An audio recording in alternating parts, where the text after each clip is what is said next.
Morning arrives without a sound in a valley that no longer knows color.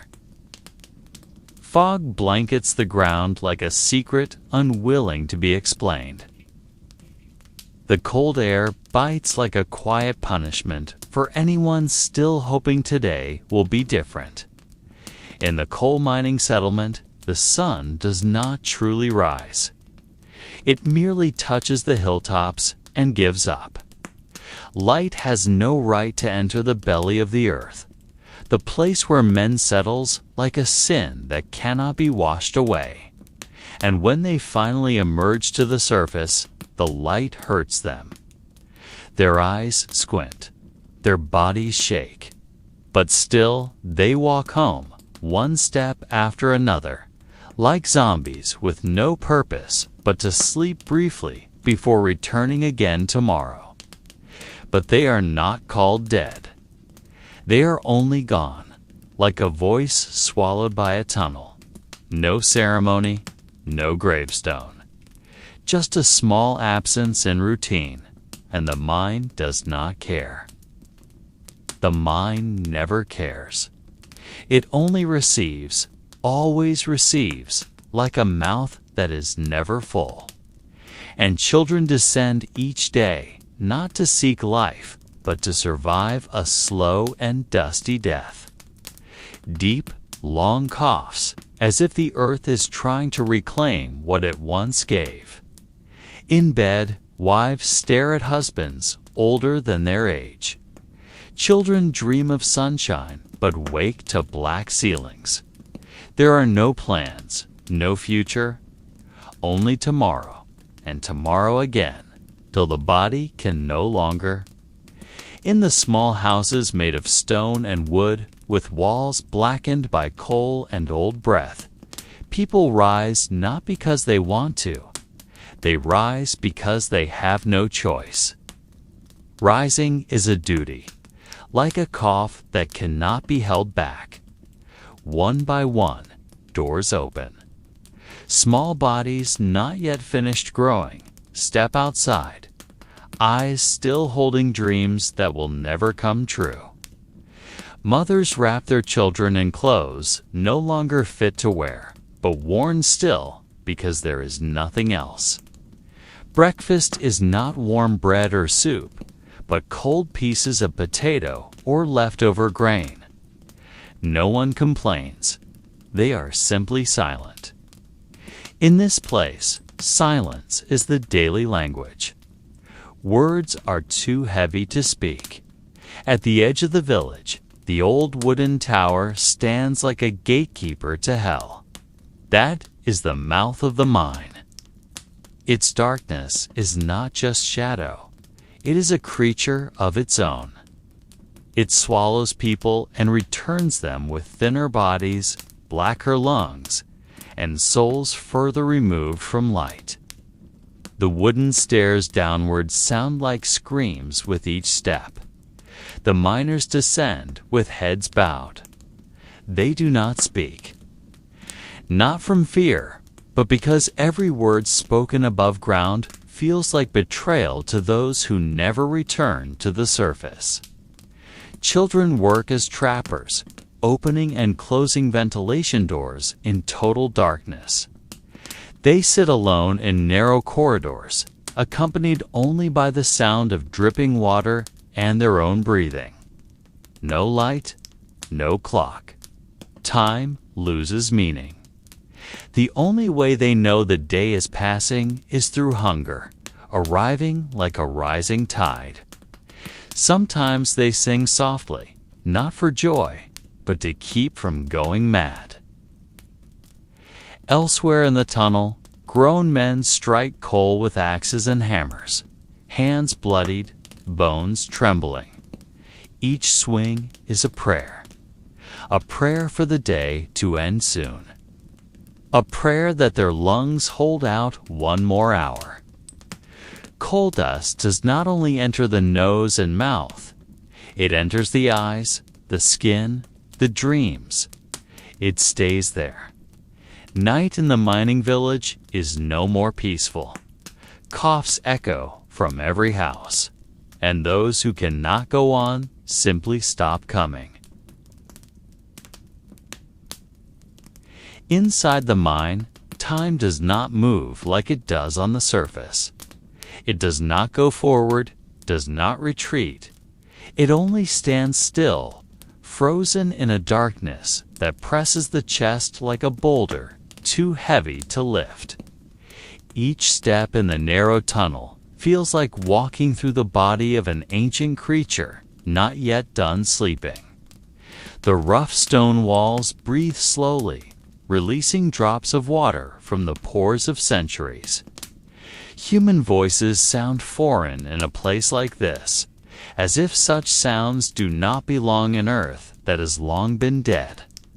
Even one's own breath feels like a disturbance, something that might awaken the mind and swallow all life within. There are parts of the mind that have never seen light, not even from the brightest lanterns. These tunnels are like memories best forgotten, silent paths waiting for their next victim. People call them sleeping zones because many have fallen there and never risen again. Sometimes stones shift for no reason, or cold air passes like a whisper without a tongue. Elders in the village refuse to speak of it. Children are warned through silent stories. No words are needed. They understand. A young boy, only 10 years old, sits quietly in the corner of a tunnel.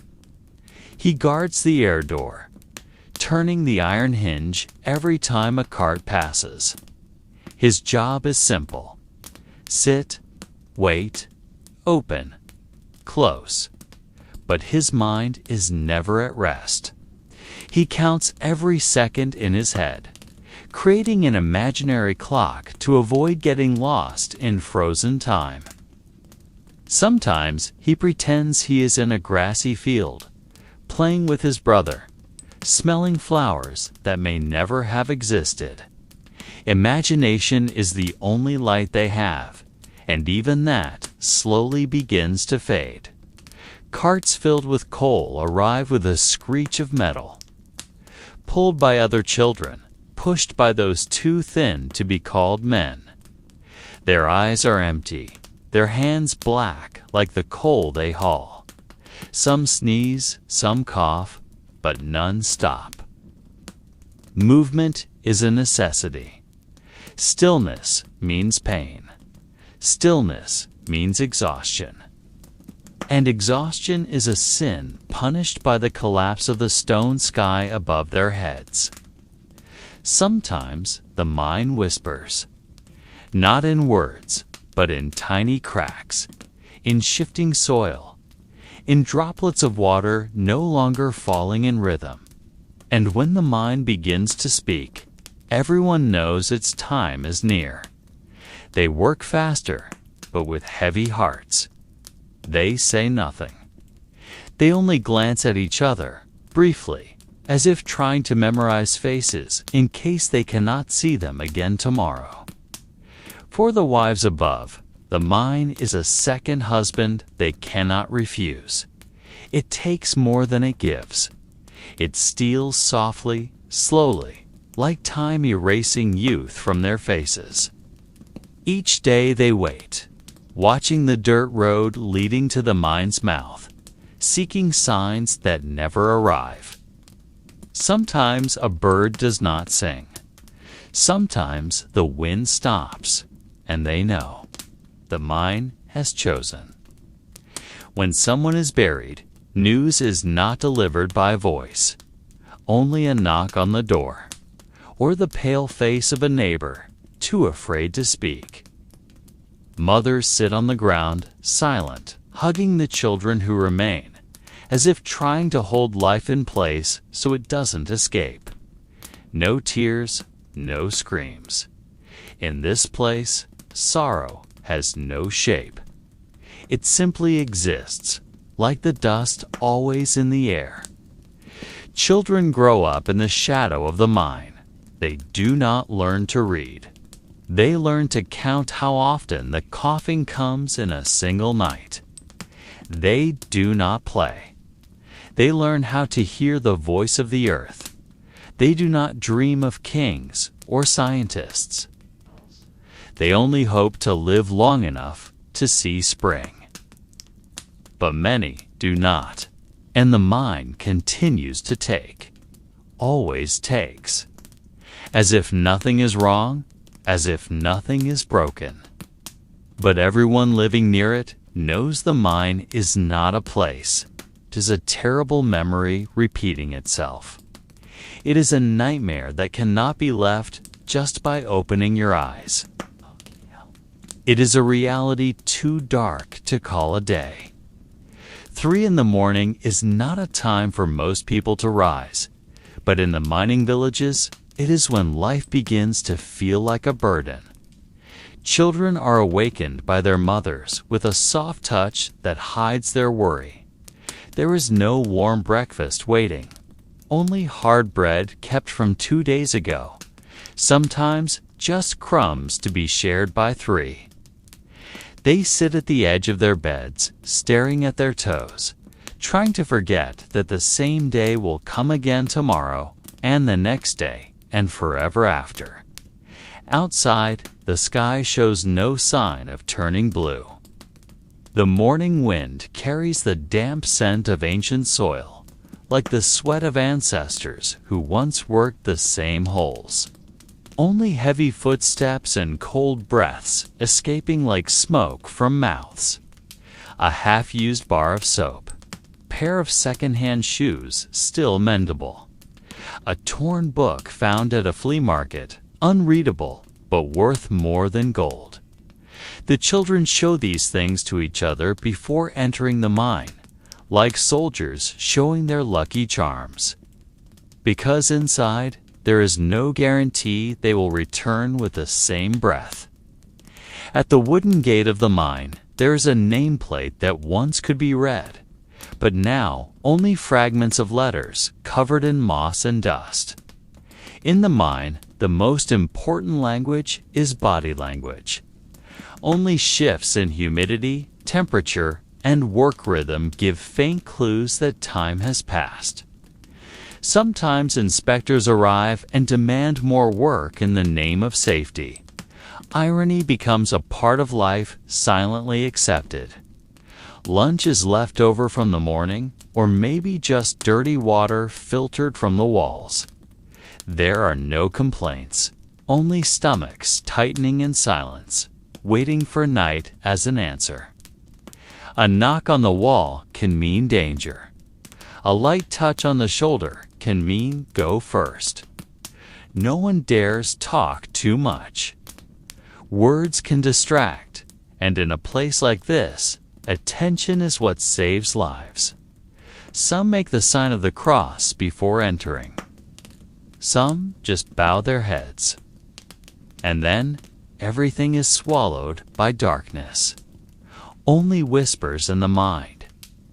God, let him wake again tomorrow.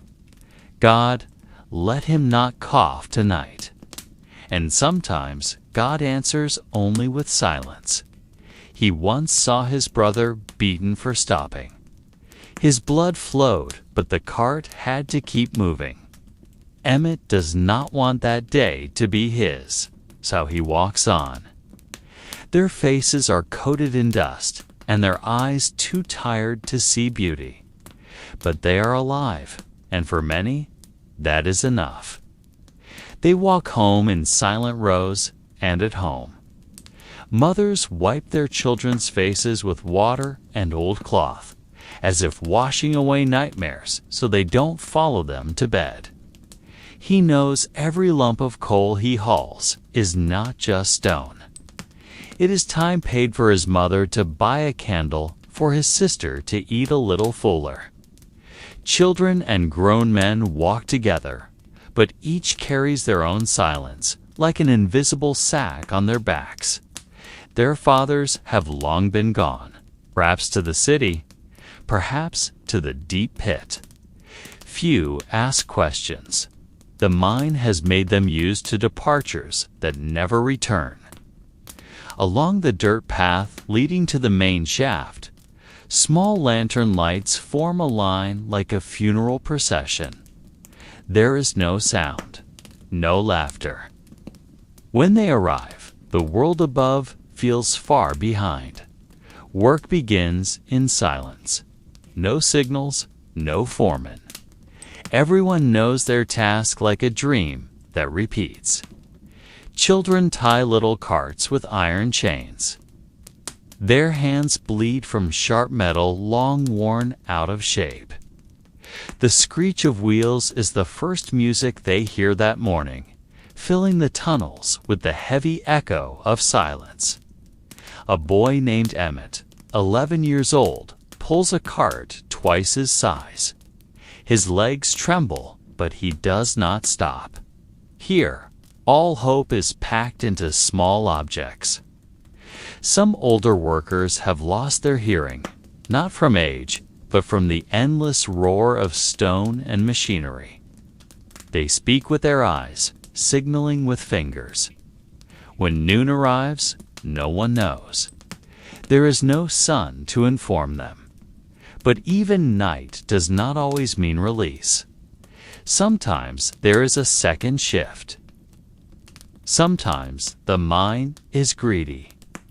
When they finally exit, the sky has changed color.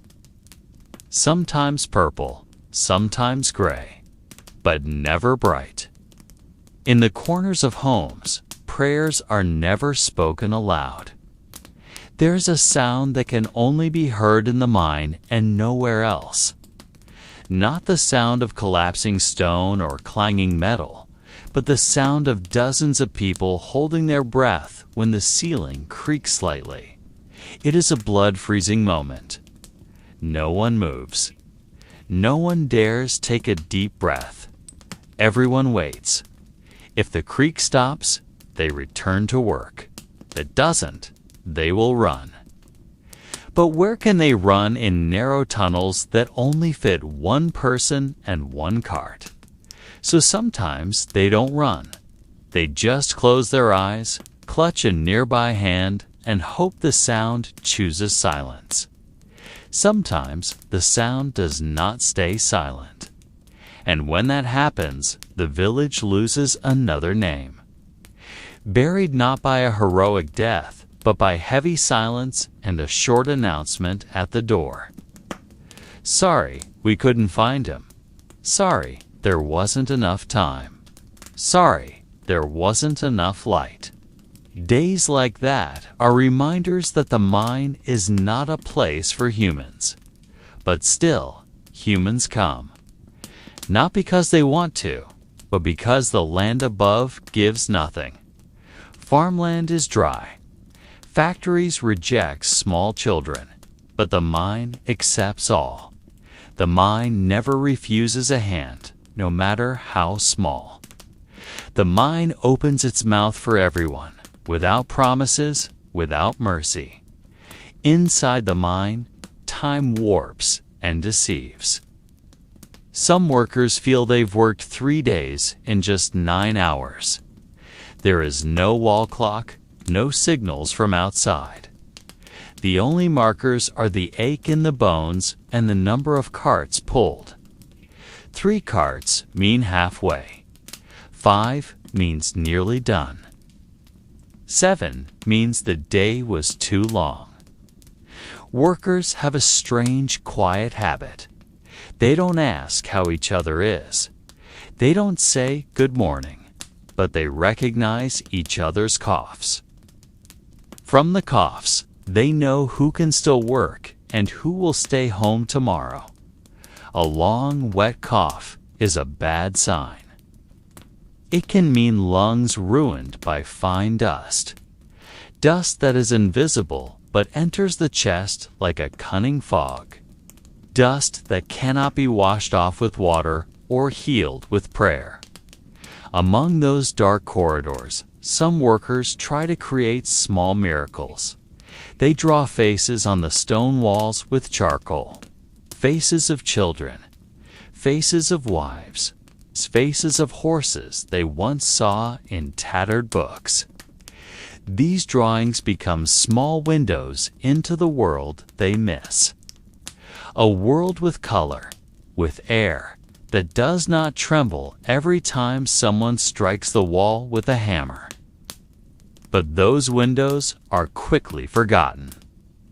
Because when the sound of a whip is heard from the end of the tunnel, all magic must disappear. There is no time for art, no time for memories, only time to push and pull, to bend and endure. Even the children new to the mine know that smiles have no place there. They learn early to hold themselves. Don't cry. Don't scream. Don't lean too long, 'cause weakness is what the mine hates. The mine senses weakness like a hungry dog smells meat, and the mine punishes swiftly and deeply, in the form of wounds, in the form of illness, in the form of loss. And when they finally return to the surface, there are no cheers, only the pale light of dusk and a nameless pain. They walk past cramped yards where younger siblings wait without smiles, and mothers offer water that cannot wash the dust inside, only the dust on the skin. Night is a strange time. The body wants to sleep, but coughing shakes their chest every few minutes. Sleep comes in short fragments, 5 minutes, 10 minutes, but dreams never arrive, because the mine has stolen all the space for dreaming. And between the ticks of an old clock in the center room, some children ask themselves if they will survive to 20. Most don't dare to answer, because they know that age is no guarantee. Even breath is uncertain. Only the mine is certain. The mine will always be there. The mine will always be hungry.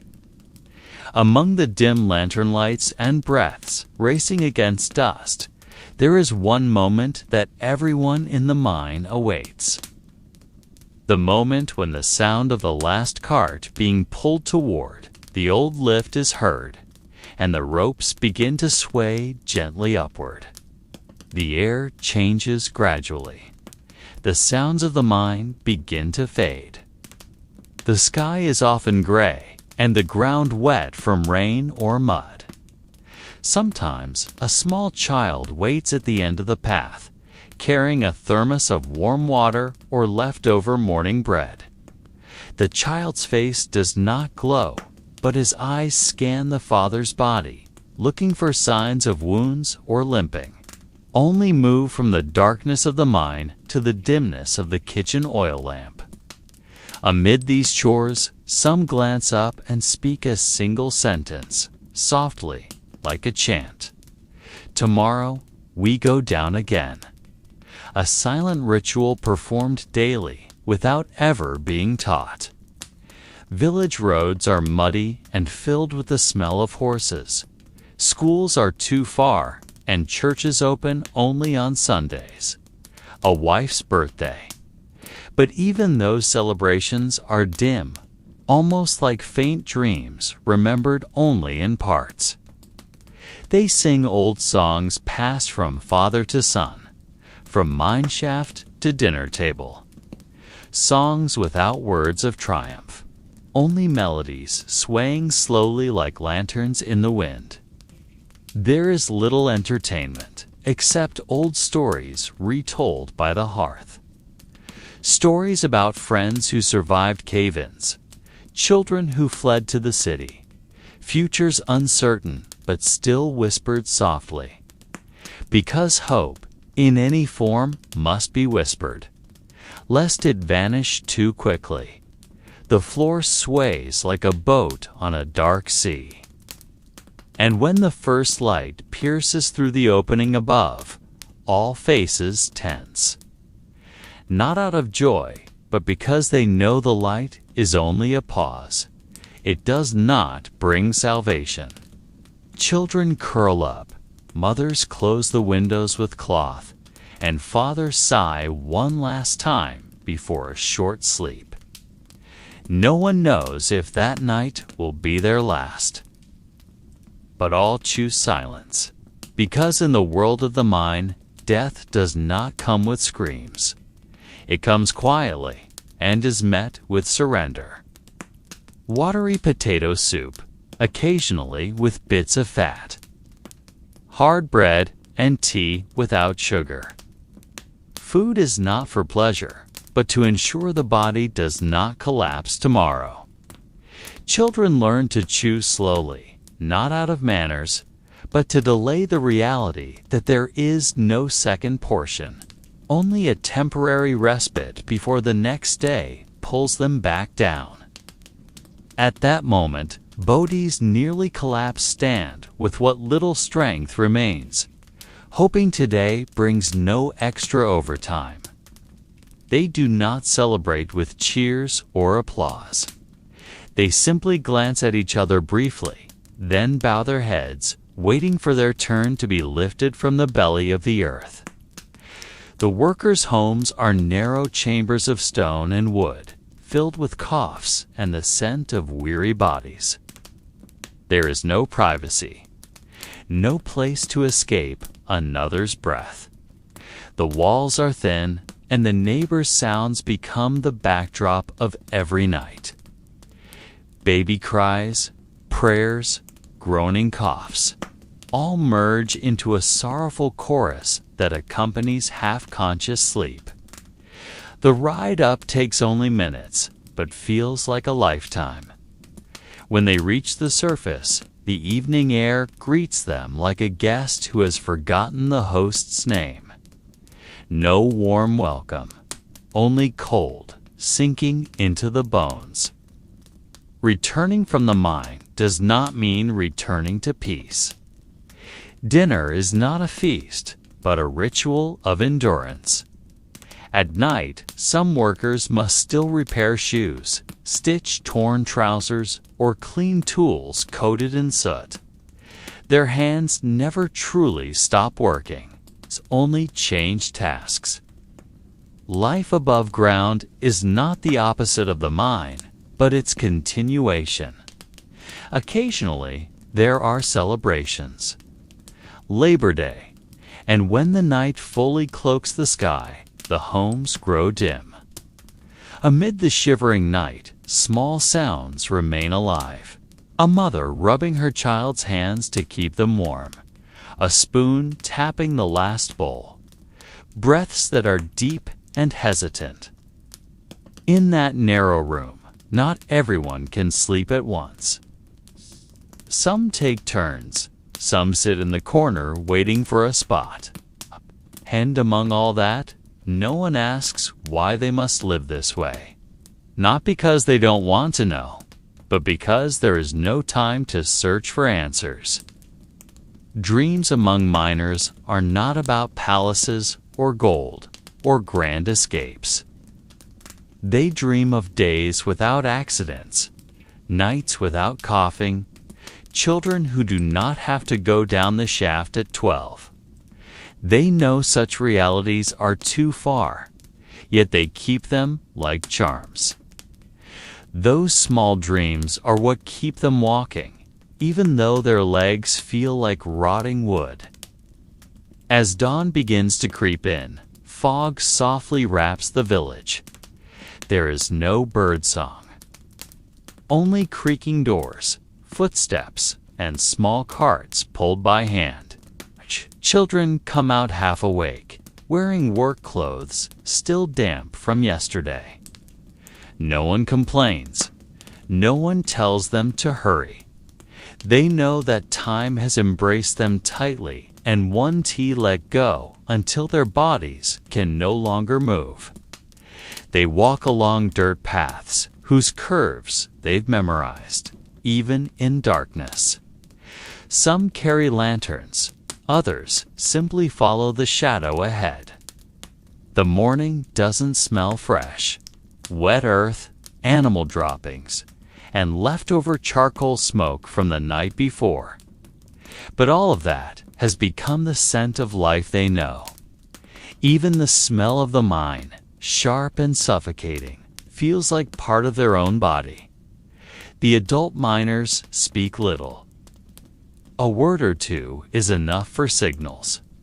They know who is weaker today, who is coughing worse, who might not return if the earth collapses. But they don't say it out loud. Words like that are too heavy to carry along with hammers and shovels.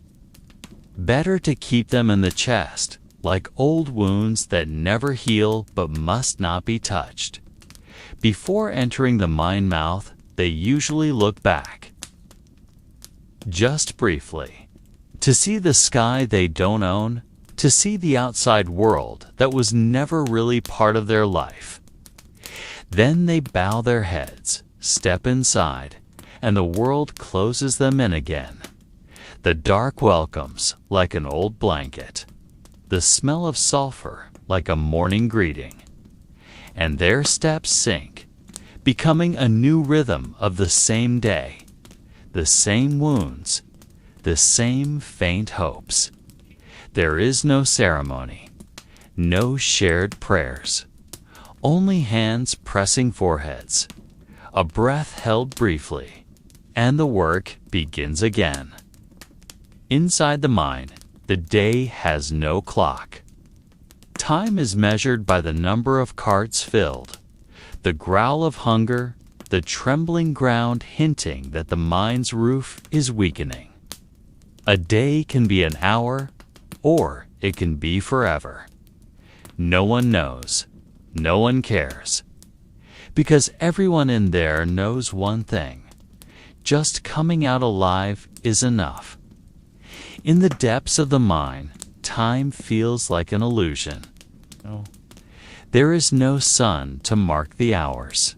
Only the same darkness, as if the world outside has been forgotten.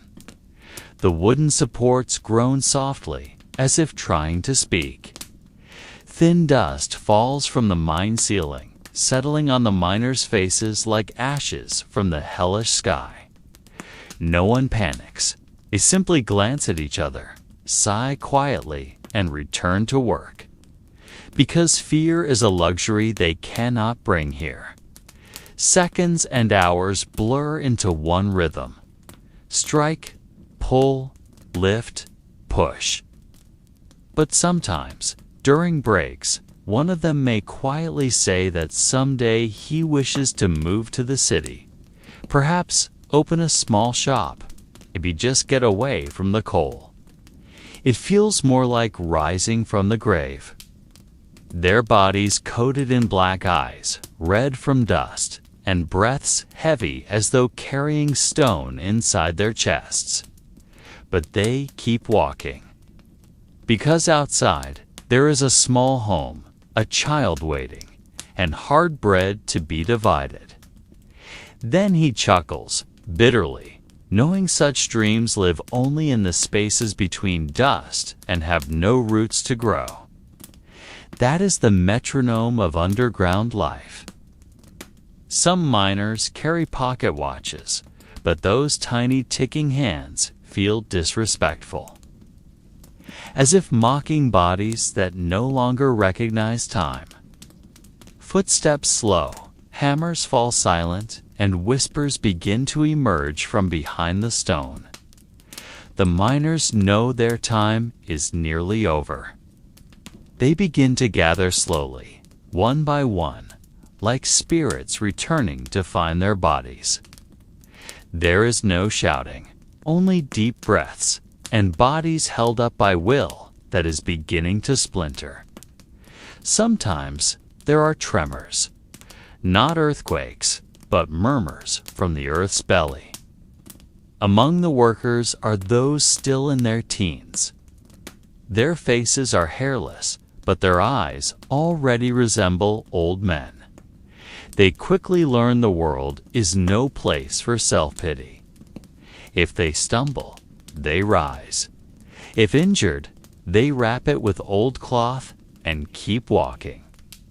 There's no space for weakness, no words for complaint, only short breaths and hollow gazes. These boys are the sons of the whole. They carry coal from narrow cracks adults can't fit into. It's not always deadly, but enough to remind that the mind is never truly man's domain.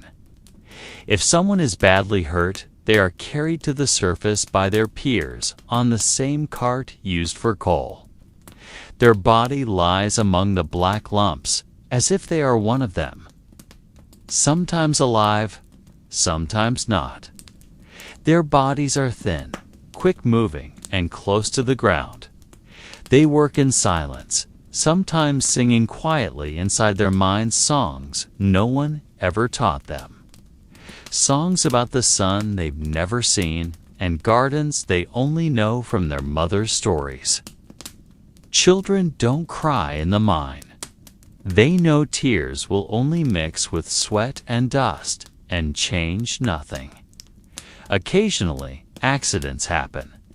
Rocks fall, ropes snap, or gas appears silently. If someone dies, there is no grand ceremony. Only a wife waiting at the doorway with a blank face and children too young to understand departure. That name is crossed off the ledger. The hole will be filled by another tomorrow. Loss is routine, like replacing a cracked stone in the wall.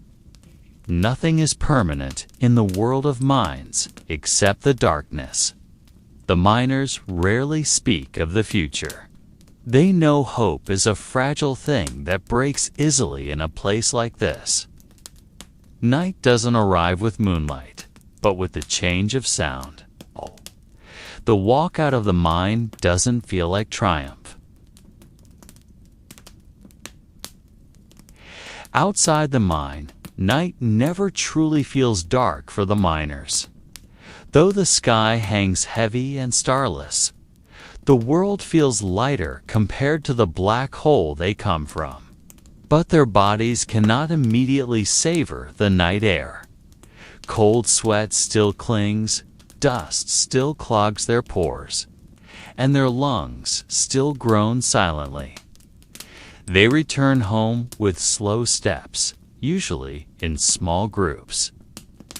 Their boots are heavy, not from burden, but from wet soil clinging like memories. On village roads, light from home windows greets them, dim and yellow, as if understanding this is not a time for celebration.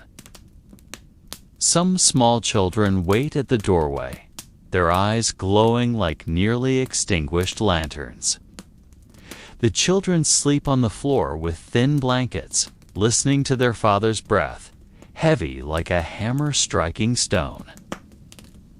Their mothers stare at the ceiling, counting the cracks that have grown, like counting the days left in their husband's body. Not for warmth, but to watch something move. In their lives, the flicker of flame is the only entertainment left. In moments like these, the mothers sometimes cry quietly, not out of sadness, but because their bodies don't know any other way to release the weight. A cry that disturbs no one, doesn't wake the children, and doesn't diminish their strength. A cry that lasts only seconds, then disappears into breath. There is no time for books, and songs have long vanished from these homes. Even music feels like a voice from another world, but they live on. Not out of hope, but out of habit. Like a small fire that never goes out, though it never truly burns bright. They live because it's the only choice they have. They know their fathers are home, not from clocks, but from the scent of coal and the cough that arrives before the body. After removing their boots and hanging up their mining hats, there is a sacred silence. No one speaks first. The homes of miners are not places of celebration, but spaces for survival. Their wives prepare thin soup and hard bread, then sit across the table with eyes studying every new mark on their husband's face. They don't ask much. In this world, asking can mean opening wounds that haven't healed. Dinner passes in silence. Spoons touch bowls, heavy breaths fill the air, and sometimes the cry of a baby can be heard from the back room. Not a loud cry, just a soft whimper like the whisper of earth rising to the surface. Children old enough know not to complain. They eat quickly, then clean their plates without being told.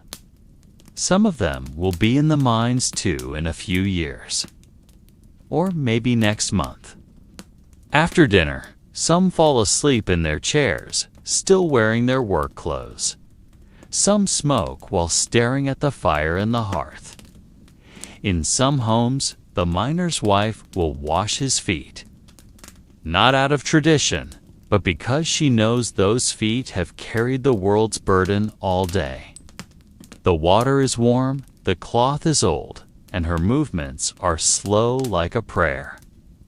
Sometimes the husband falls asleep in the chair before the water dries.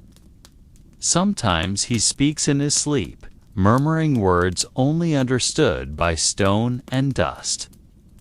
Night for a miner's family is not a time for rest, but a pause before the day repeats its cycle. And when the night is truly still, only the sound of rain ticking on the tin roof keeps them company. Days like this repeat. There is no variation, no surprise. Only the mine, dinner, and the heavy night.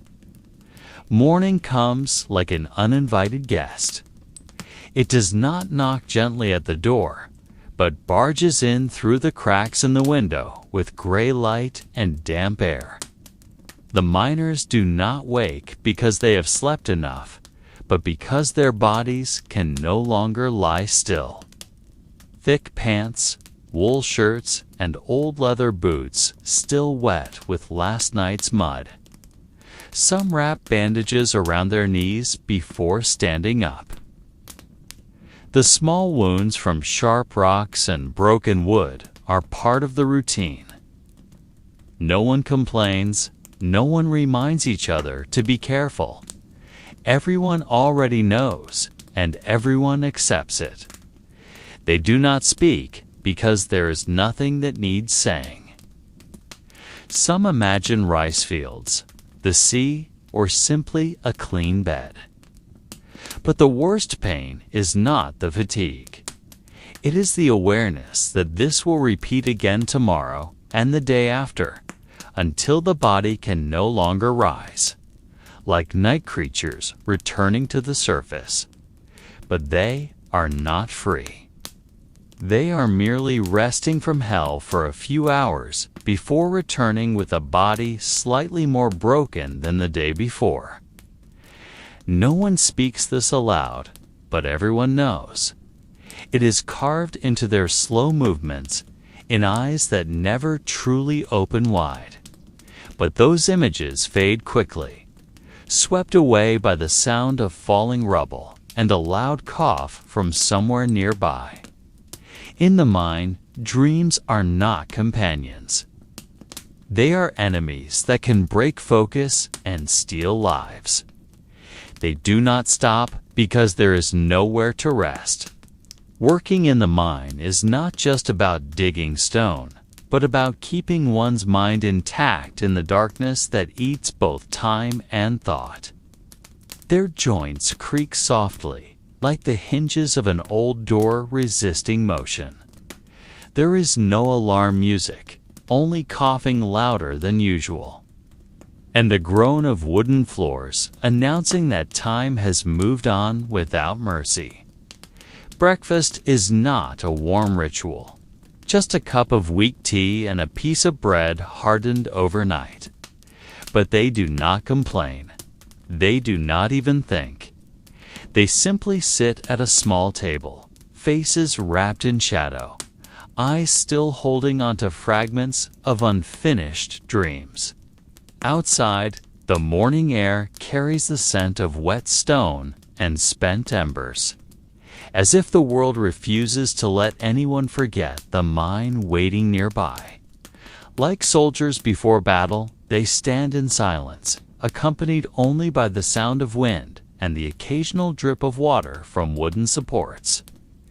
This is the boundary between two worlds, the harsh world above and the unforgiving world below. No one steps forward willingly, but once one goes down, the rest follow, as if their feet already remember the order without needing commands. They wear the same work clothes as yesterday, not because they have no choice, but because there is no point in cleaning what will be soiled again within minutes.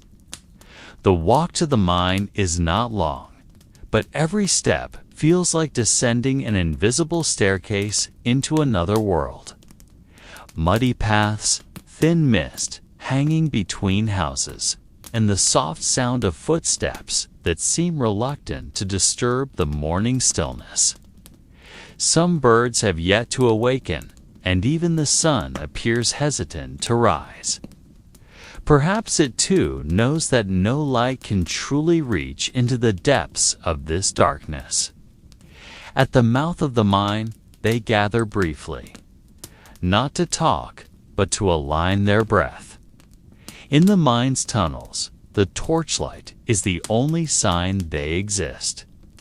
Their breathing grows heavy, but remains steady. Among the sounds of hammers and metal scraping against rock, there are small pauses when their thoughts drift. Hour after hour passes without sign. Their faces blacken, nails split, and their bodies burn from constant motion. And when the time to leave finally comes, they climb up one by one. At home, their bodies do not rest comfortably like other men. They do not sink into soft chairs or embrace the warmth of a blanket. Instead, they sit stiffly on wooden stools or collapse directly on the floor, letting their aching backs rest against the cold world. The children watch them silently, not out of fear, but from being used to seeing their father return, looking like a ghost, with hands more like stone than flesh. Their wives ask little. They offer water, perhaps light a candle when night comes too early. In that silence, affection is not expressed through hugs or soft words, but through a warm plate placed on the table or a quiet hand pulling a blanket over a husband who has fallen asleep while sitting. Love in a miner's house does not speak. It grows from habit, rooted in an understanding that needs no long sentences. Night in a miner's home is a short night. Their eyes hardly close before the bell of time rings again in their heads. Not an actual sound, but a biological memory that refuses to let them sleep too long. A body used to rising in darkness does not trust comfort.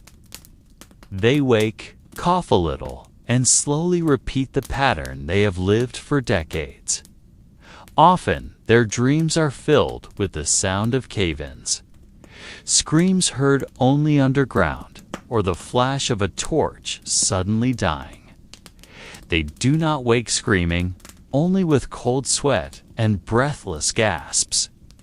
And when they look around, the world is still silent, undisturbed, as if indifferent.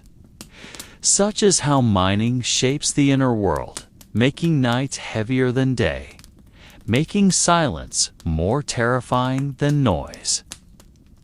Not all return whole.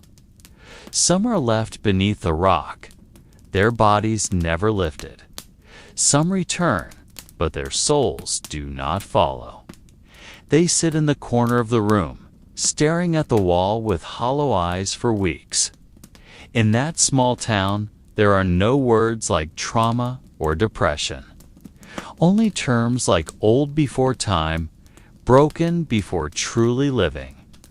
Children understand this early, that not all wounds are visible, and a father can disappear without leaving. The neighbors know too. They do not comfort, nor do they scorn. They only nod quietly if they see a house with curtains drawn in the daytime. They know, perhaps today, one of them didn't return. And in the mining culture, loss is part of the job, just like hammers or torches.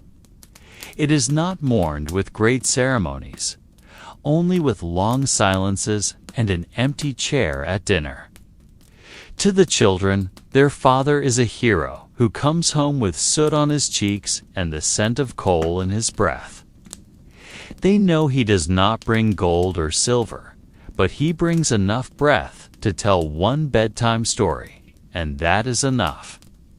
In a house crumbling with time, love survives not because of luxury, but because of the hardness of togetherness.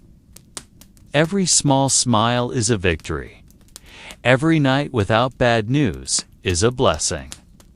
And when the night is too quiet, when a star falls from the sky unnoticed, the mothers look up, holding their empty stomachs.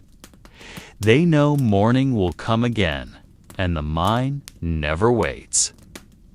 But for a moment, in that stillness, they wish the world would stop, even for a single breath, so that these broken bodies might heal, so that their children would not become their fathers, so that the earth would stop demanding tribute from human lungs.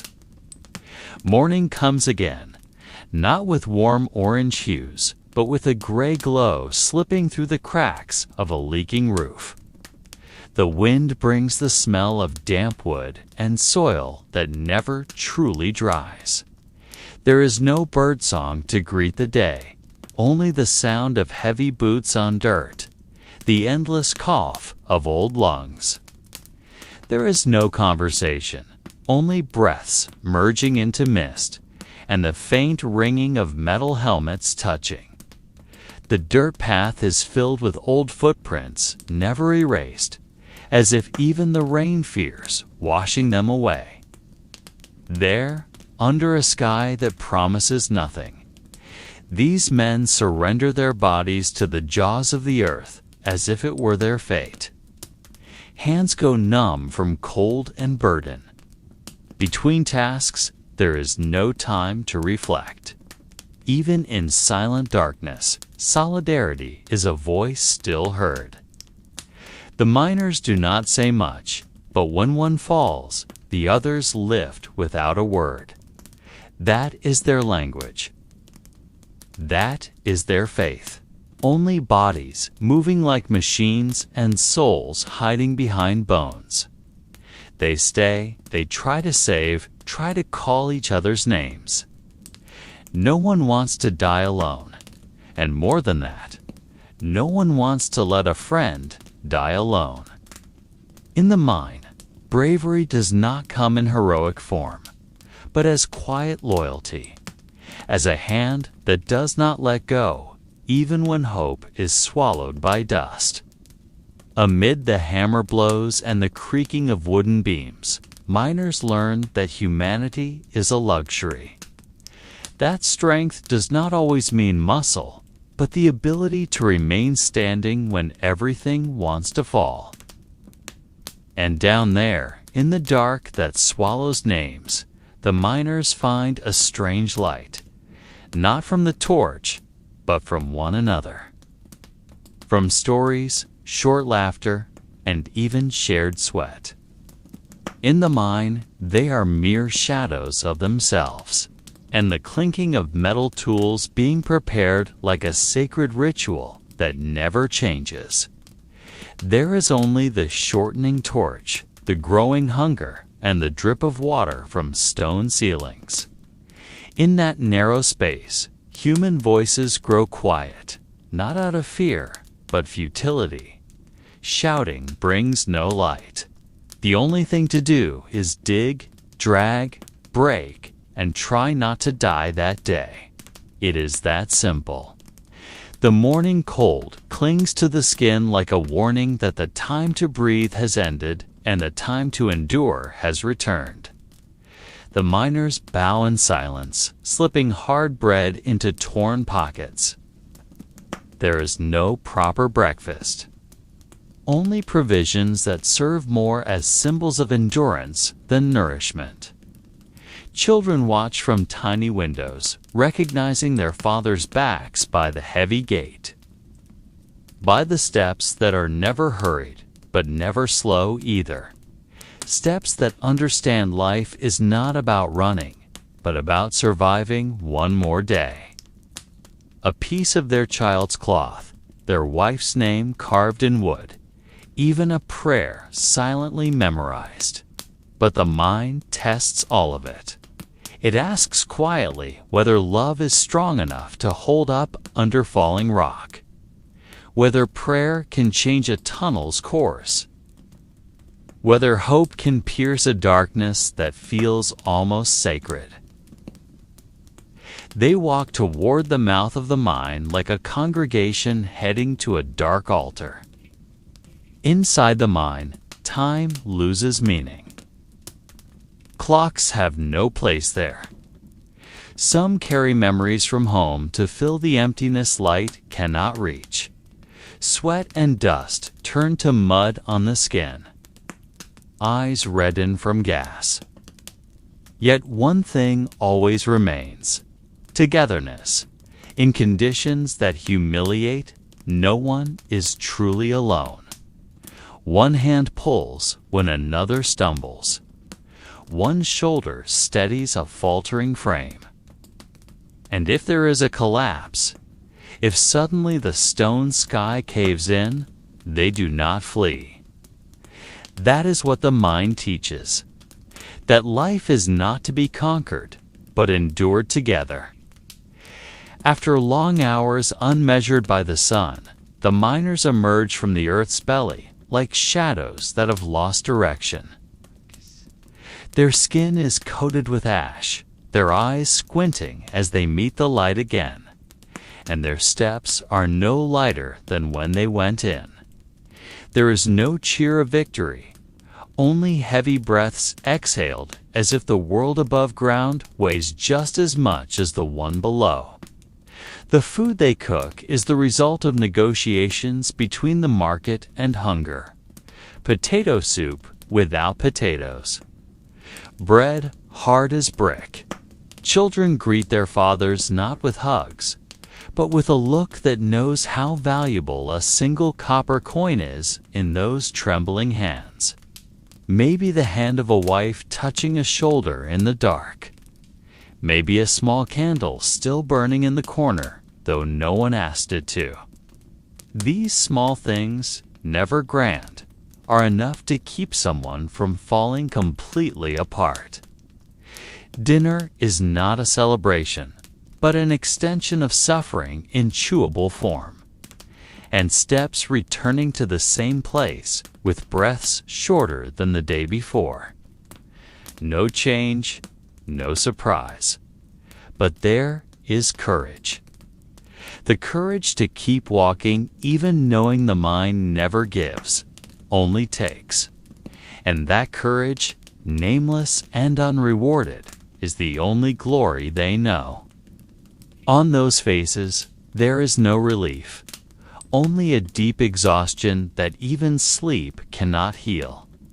They walk in silence back to homes that resemble wooden boxes left over from a war, lined neatly along mud-filled roads. These houses stand, but they never feel alive. No paint on the walls. No garden or yard. Just doors that always groan when opened, and small windows that are never enough for light or hope.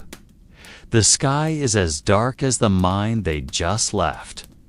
The sounds of the night are only faint sobs from the next room or the dry cough of an old man who cannot stop.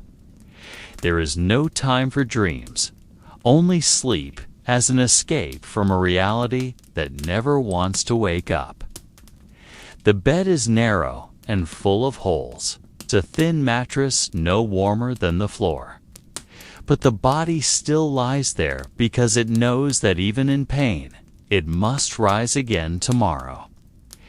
Inside, wives wait with small pots and even smaller hopes. They think of youth that passed too quickly, of dreams that sank before they could float, of brothers or friends who never came home from the mine. Their silence is not from resilience, but from the lack of words strong enough to describe the constant sense of defeat. Then night falls quietly, but not with a comforting quiet. Some men spend the night staring at the ceiling, counting its cracks like counting years that may never come. Yet even in the cold, empty night, something still binds them. Maybe the soft murmur of a child dreaming. The next day, everything will repeat. The same dirty boots worn again. Leftover bread wrapped in worn paper. Winter never arrives gently, crashes into the mining town like a fog from another world. Freezing water in the wells and biting the fingertips of children without gloves. Snow is not a white ornament, but a silent declaration that a hard life will become even harder. Roads become slippery, rooftops leak, and wind seeps through the cracks in the wooden walls without permission. No insulation, no heating. Only shivering bodies and the same clothes worn 3 days in a row. Fires are only lit if there's a baby or someone ill. For the rest, bodies share warmth in silence and acceptance. The same clothes from yesterday, still wet, still reeking, are worn again without complaint. But no one complains, for in the mining town, complaining is a luxury. They know that every day survived is a small victory, and every night not dying is a reason to be quietly thankful. Stale bread is sliced thin to stretch for every mouth. No breakfast, only the postponement of hunger. Windows are shut tight not to keep the cold out, but to hide that there is no light inside. No candles, no lanterns, only darkness filled with inner murmurs. The miners must still descend, no matter the temperature outside or inside their hearts. Damp work clothes freeze on their backs, and shoes with holes let in water straight to the skin. What they search for is merely enough strength to endure. One more breath, one more swing of the pick. One more cart. But that warmth lasts no more than a few minutes, like hope that is always fleeting. Children learn to accept the cold as fate. No screams, just teeth chattering like rain on a tin roof. And in that cycle, time melts like ice in a hand, impossible to hold, invisible in its passing. Inside the mine, the temperature remains damp and close, but the air feels like cold mucus wrapping around their lungs. Oil lamps sway with the underground drafts, casting shadows that dance across the stone walls, as if demons were performing a play without script. Warmth is not something they seek, for they know the mine does not offer it. Evenings are no better. At home, firewood is expensive. Some families tuck warm stones into their beds, warmed earlier in the now-dead kitchen stove.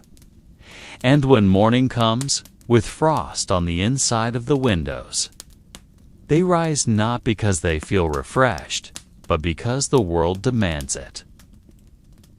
Winter teaches resilience not with lessons, but with wounds, cracked skin, coughs that never heal. blackened nails. Among all the physical suffering, the deepest pain often comes from within the mind.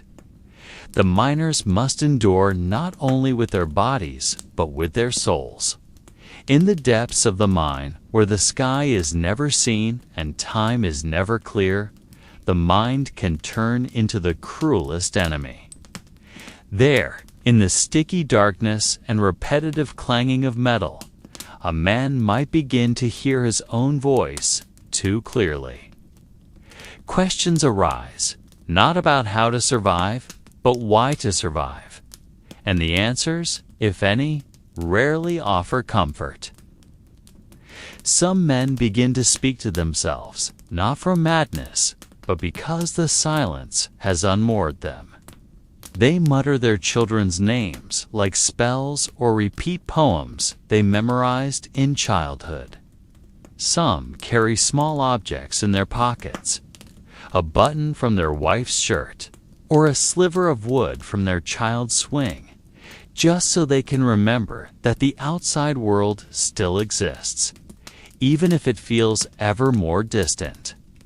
These tiny things become anchors, fragile links between life and despair. On the surface, people never speak of this inner suffering.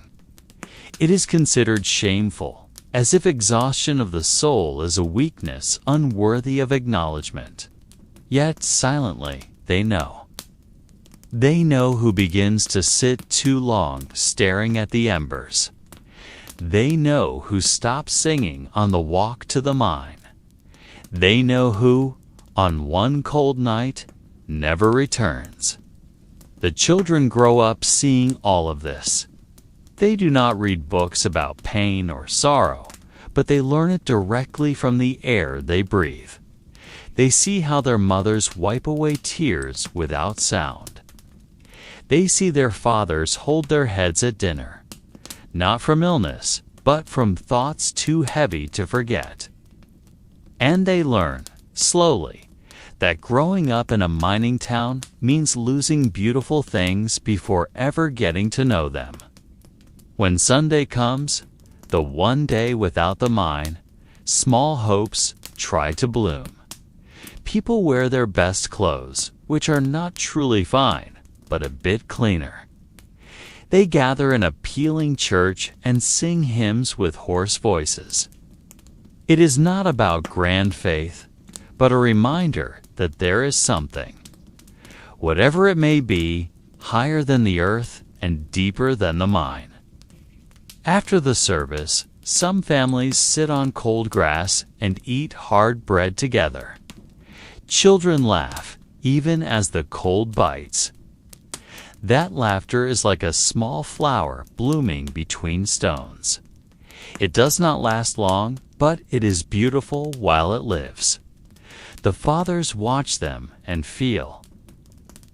For a moment, even if only a moment, that perhaps they endure not just for today, but for a softer tomorrow. Even though they know, most of those children will also descend into the mines when their time comes. And so the cycle continues, like the old wheels of a coal cart that never stop creaking. A life never meant to be beautiful, but still lived in silence, with resolve, and sometimes the tiny hope that refuses to fully die. Have you ever thought about the sounds unheard by the outside world? The sound of heavy boots descending damp wooden stairs into the black hole of the earth. Fill the cart, push, repeat. No variation, no surprises. Only a routine as cold and hard as the stone walls they face daily. Time does not flow. It presses like heavy clay on the chest. A man sings a silly song while pushing a cart. Stories of hard days, of small hopes, and of promises never spoken aloud. Not for grand hopes, but for small promises yet to be fulfilled. They descend again into the earth's belly, not as heroes, but as ordinary people who never stopped trying. And with every step they take, the world owes them silent respect. They do not write history. No books record their names, but their lives, in all their cracks and silences, are a poem never finished. A poem of humans fighting the dark, not with great lights, but with little candles they guard from going out. A small child draws on the ground with a piece of charcoal. A mother weaves with leftover thread, making a handkerchief for her child who cannot yet read. These small things, though simple, are loud declarations that they have not given up. That life, no matter how cracked, is still worth fighting for. The sound of breath held back because of dust thick like gray fog. The sound of old coughs devouring young lungs. These are not just noises. They are the rhythm of suffering, the background music of a miner's life. In this world, every step, every sigh, every heartbeat becomes part of a silent symphony understood only by those who have lived within it. Days pass with an unchanging rhythm.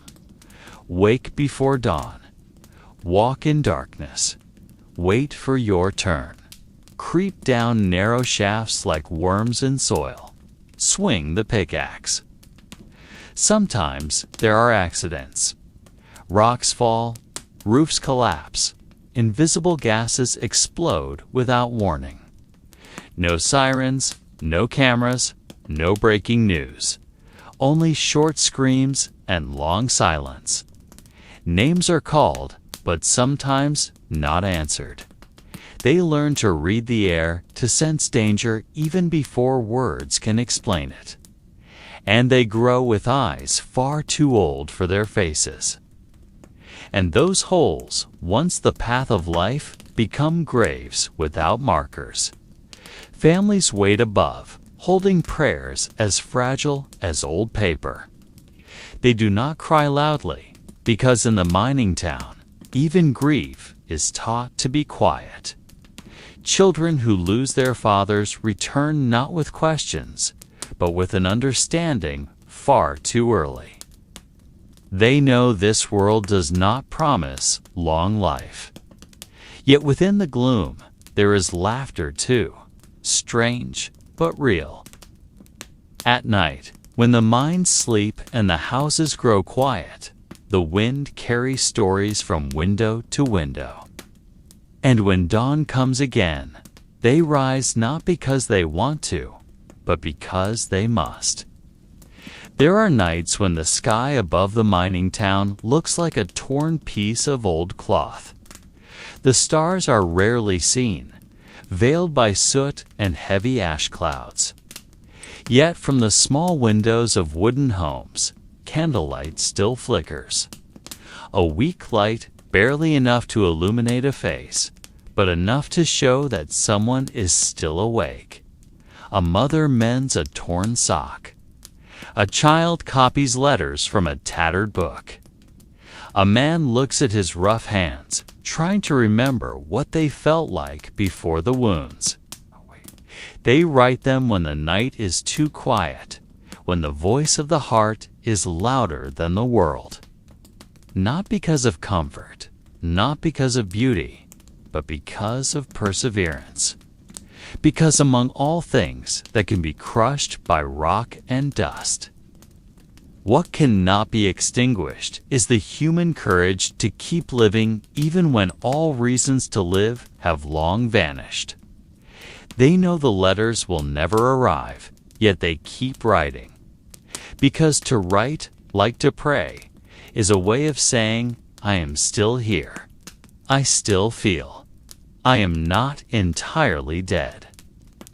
The clock keeps ticking, not as a reminder of time, but as the rhythm that shapes life.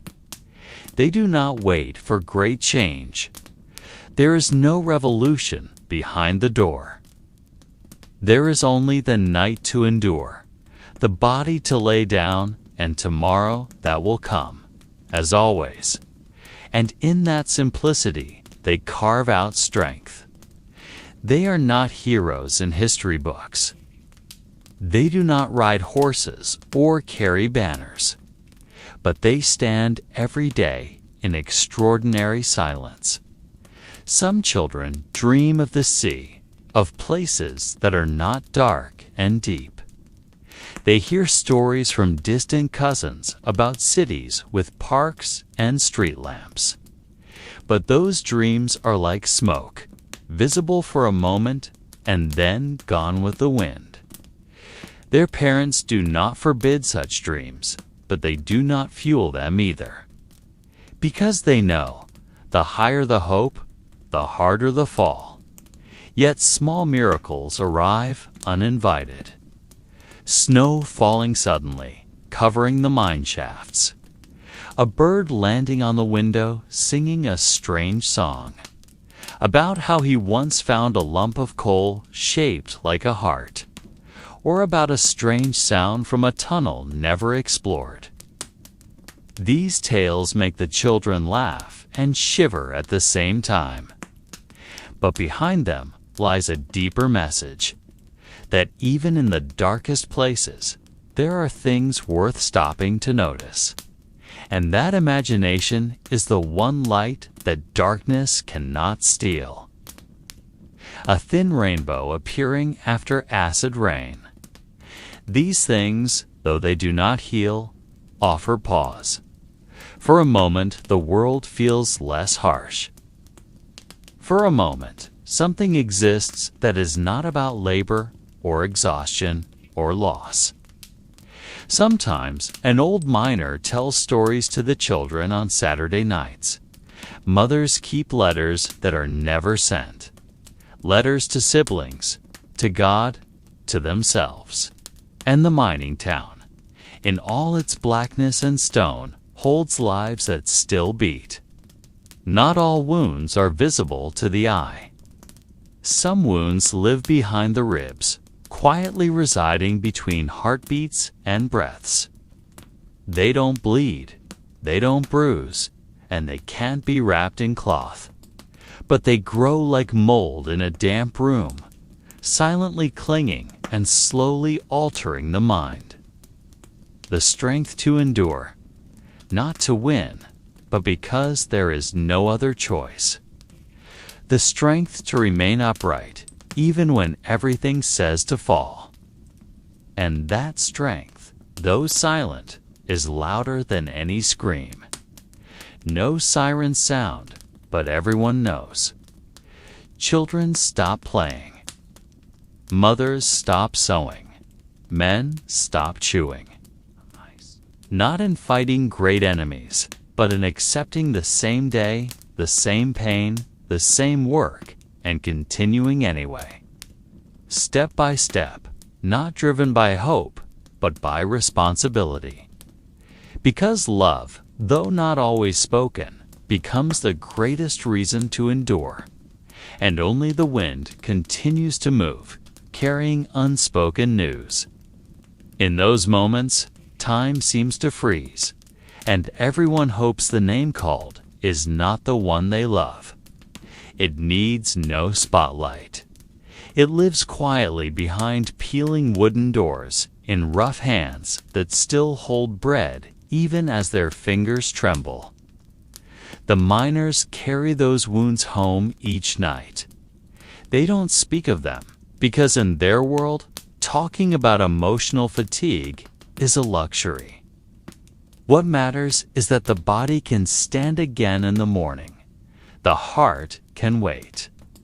They learn to swallow words before they are spoken. They learn to smile in front of their children, even when the world behind their eyes is collapsing. For many men, the mine is not just a workplace, but the burial ground of their last dream. They make cars from cans, dolls from scrap cloth, kites from wax paper. But from that scarcity grows wild imagination, unbound by price or brand.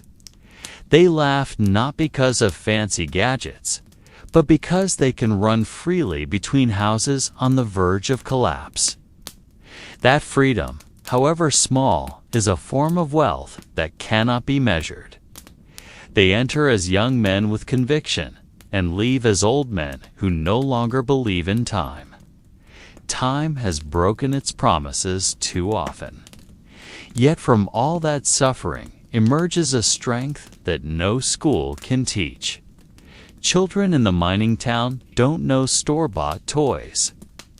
There are times when the whole town suddenly goes quiet, such as when a major accident occurs. But life goes on. Days still come, even when the heart wants to stop. And that is where true courage lies. Among the miners, some no longer count days. They live not by calendar, but by the ache in their joints and the shifting color of the sky. If the sky turns pale, it means the air is thin. If the wind is damp, the lungs must work harder. If the birds disappear, something bad is coming. Their world is not governed by official time, but by the language of nature understood only by those long submerged in it. They walk slowly as morning comes, conserving energy not for one day, but to survive a whole life. Each step is a decision, to give up or to continue just a bit more. They choose to continue, not from optimism, but from inheritance. Their fathers walked like this, and their fathers' fathers, too. In the slow and heavy steps, there is a long and quiet history. Sometimes one stops briefly at the edge of the mine.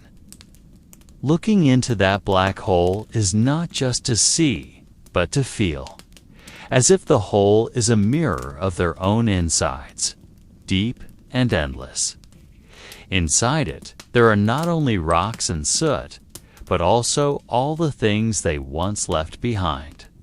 Buried hopes, forgotten names, unanswered prayers.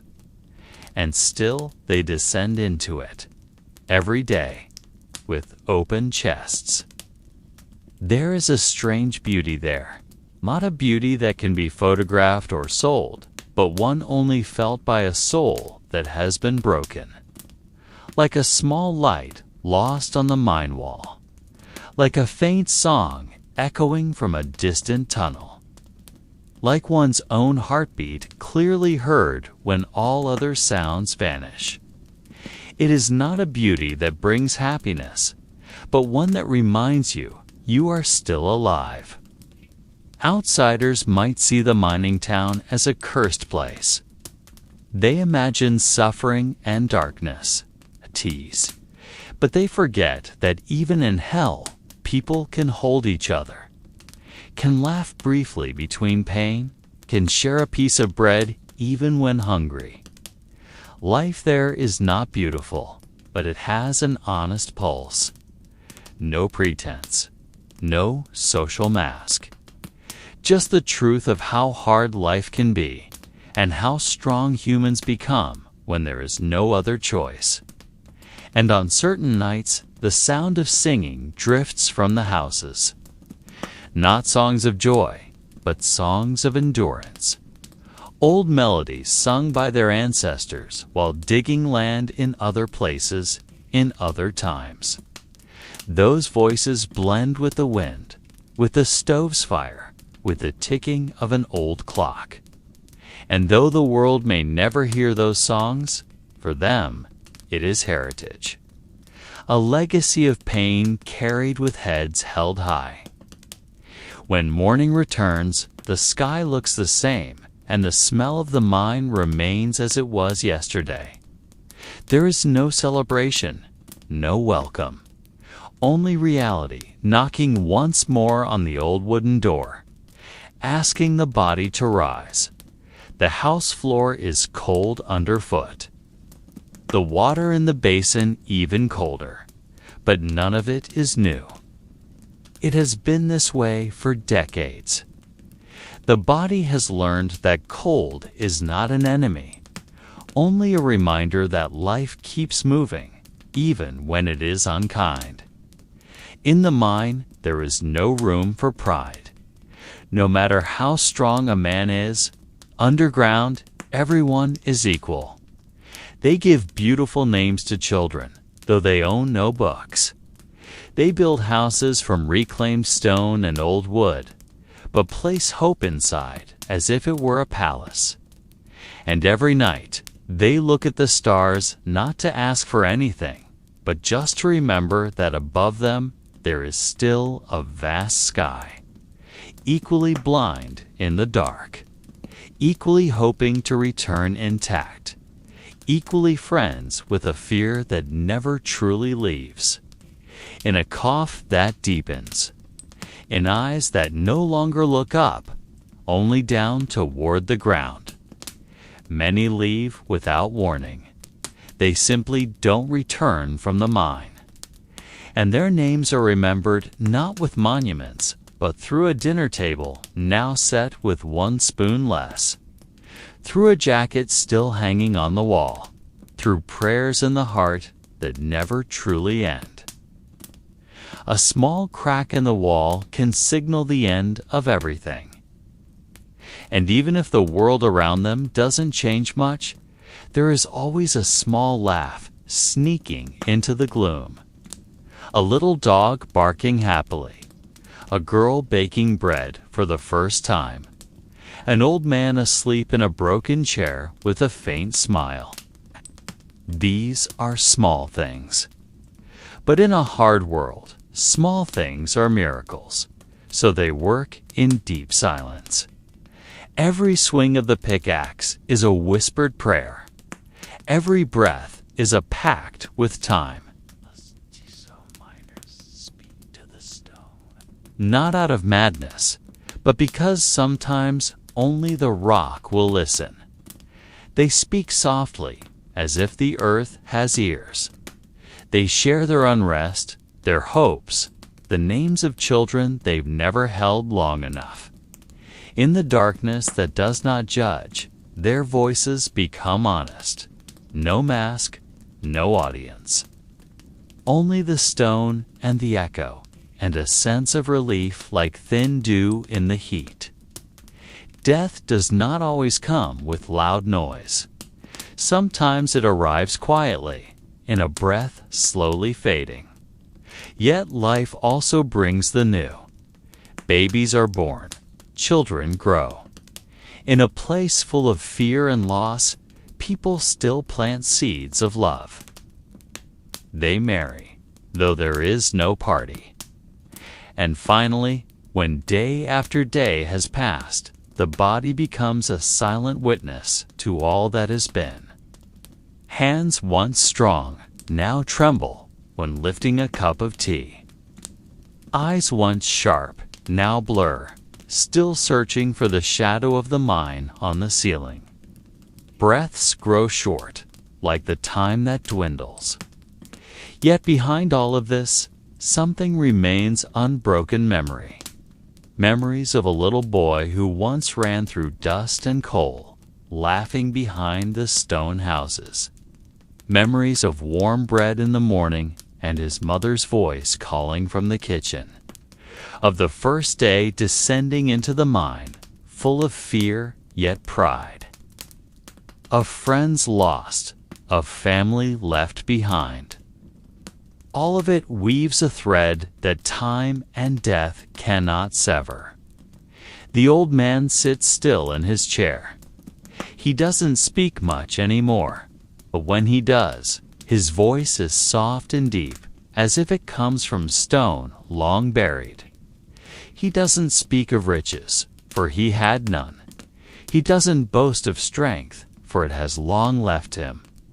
But he speaks of endurance, of walking forward when hope had vanished, of love that grew quietly among coal and darkness. The children listen, though they don't always understand every word, but they know there is something grand in the silence of the old man. They know that within that frail body lives a world once hard, once dark, but also once warm with love and friendship. About strength that doesn't shout, but whispers in the silence. About waking up each day and saying, "I'm still here," even when the world never listens. And even though the mind no longer runs, though the dust has settled in museums, that legacy lives on in hearts, in stories, and in the way they look at life, because life in the mine was never truly about coal. It was about people, about resilience beyond reason, about loyalty to family and land. And so, the story does not end in a dark hole, but in the evening light slowly pouring through a small window. In a final breath, calm and quiet. In a faint smile, full of meaning. In hands that still remember how to hold on to hope, even after everything once crumbled.